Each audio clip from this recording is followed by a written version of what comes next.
but it's not the focal point of what has to be our attention. The administration is being distracted and pressured by Castro into looking at the immigration issue separately. The issue is oppression. The issue is drug running.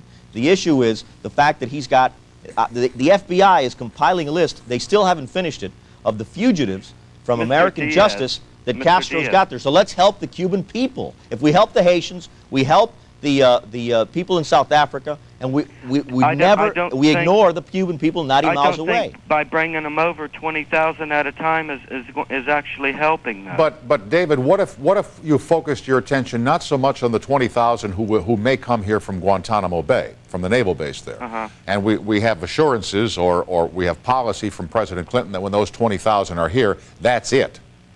But rather that we adopt as a national policy, part of our foreign policy, support for those Cuban people who wish that Castro were gone, give our support to them as we have to other people who have fought oppression around the world. Do you have a problem with that? No, 100% with that, Tom.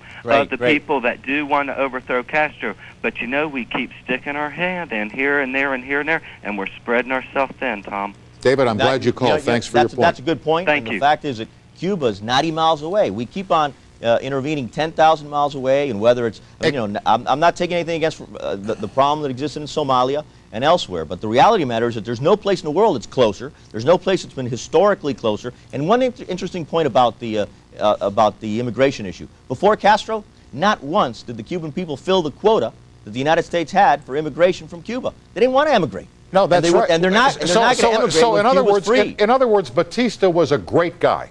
No, that's not the point. The point is this. Certainly he's not Castro. Right. In other words, Batista, we could discuss Batista for an hour. The bottom line is, that's an interesting issue. The middle and upper classes in Cuba never forgave him for being mulatto, for being what here in the United States we call black. But that's another issue. Okay. And I'm not here to defend him. I'm here to say that he's dead. I mean, he's part of history. Right. I'm down to 15 seconds, so make your point, Congressman. No, the point is that we need to have a policy of solidarity with the Cuban people, stop the double standard. We impose a blockade and are willing to spend $1.5 billion to put Aristide back in Haiti. We've got a dictatorship of 36 years duration in Cuba that runs drugs, that threatens the United States with refugee and it's time for America, and we ignore Cuba. And it's time to stop ignoring the Castro problem. Thank you. I appreciate you coming on, Congressman. Thank you for your time tonight, sir. Thank you. My pleasure. Lincoln Diaz-Balart, and some ideas on how Americans should support those Cubans who want Castro out of there.